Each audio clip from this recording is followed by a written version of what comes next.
All right, this next question asks, what is the remainder when this polynomial is divided by x plus 4?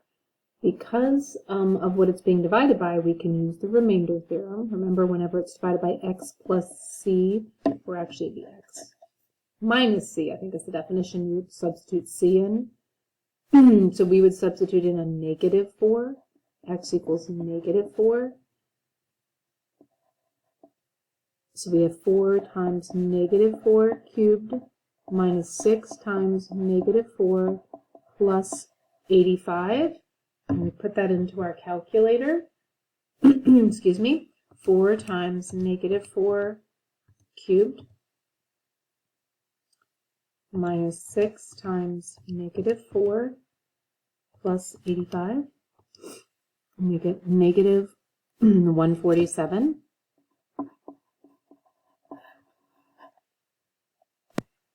If 6 minus 3i is a 0, what are two factors?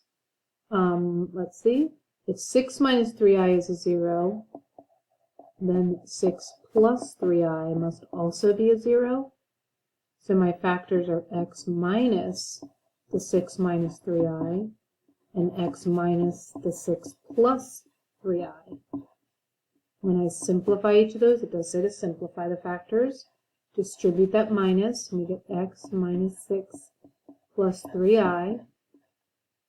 Distribute that minus, x minus 6 minus 3i. So here are my two factors. Number 4 asks me to find all solutions to this equation. So I'm going to have to start by looking on the calculator for the ones that I can see.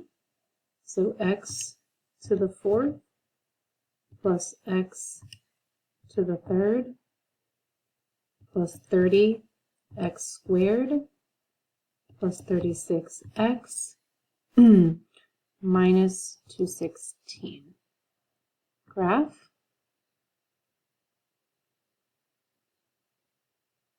All right, I can see that there's one at negative 3 and that there's one at 2. Yep. So that means that I have factors of x plus 3 and x minus 2. So I can multiply these factors together and get x squared. Negative 2 and positive 3 is positive 1x minus 6. This whole thing is a factor, so I can divide it into the x to the 4th plus x cubed plus 30x squared plus 36x minus 216. No placeholders needed. Focus on the first. X to the 4th divided by x squared is x squared. Multiply this x squared by each term, and I get x to the 4th plus x cubed minus 6x squared. Because I'm subtracting, I need to change my signs. Get a negative, negative, and that becomes positive. And that way I can simply add. Cancels, cancels. And I get 36x squared plus 36x minus 216. I need 3 terms here because I have 3 terms here. And this is simply my page number, so I'm just going to kind of white that out. So I have room. Focus on the first. 36x squared divided by x squared is 36. So I get 36x squared plus 36x minus 216. And when I change those signs, everything cancels, which is what I expected. And I'm left with x squared plus 36. Now, since it's not a trinomial, I don't have to use the quadratic formula. I can simply set x squared plus 36 equal to 0. Subtract 36 from each side. X squared equals negative 36. Take the square root.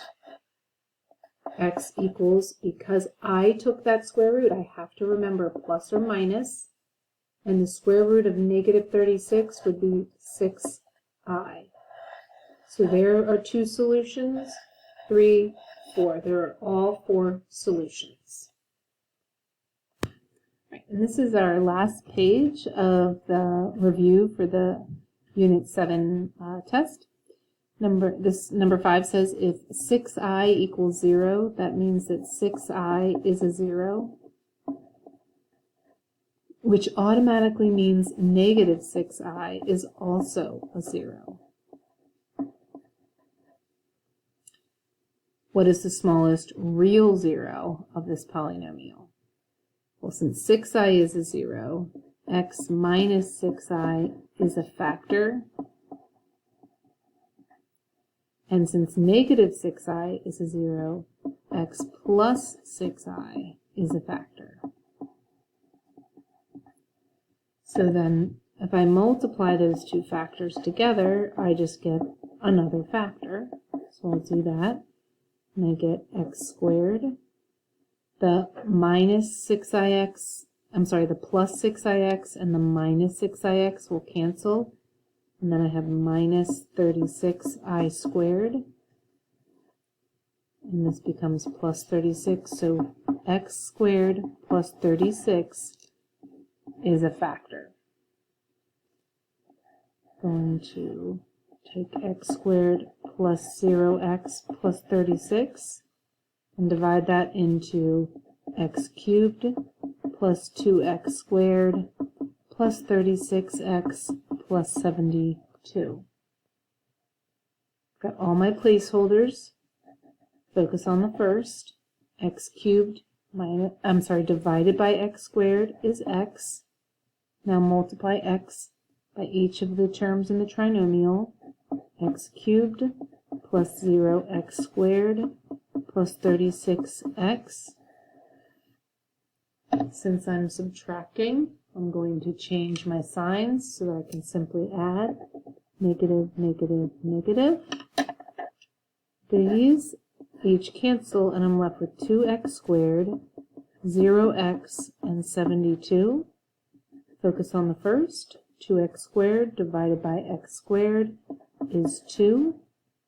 Multiply that 2 by each term in the trinomial, and I get 2x squared plus 0x plus 72, and I will end up with a remainder of 0, because if I change each of those signs and add, I have 0 left. So x plus 2 is my other factor, and so I set that equal to 0, and I get that my smallest real 0 is negative 2. Then number 7. We're asked to look at this function and it asks the graph has how many x-intercepts. That means real zeros. Well, this first factor, when I set that equal to 0, I get that x equals negative 2. That's one x-intercept because it's real. It has a multiplicity of 3.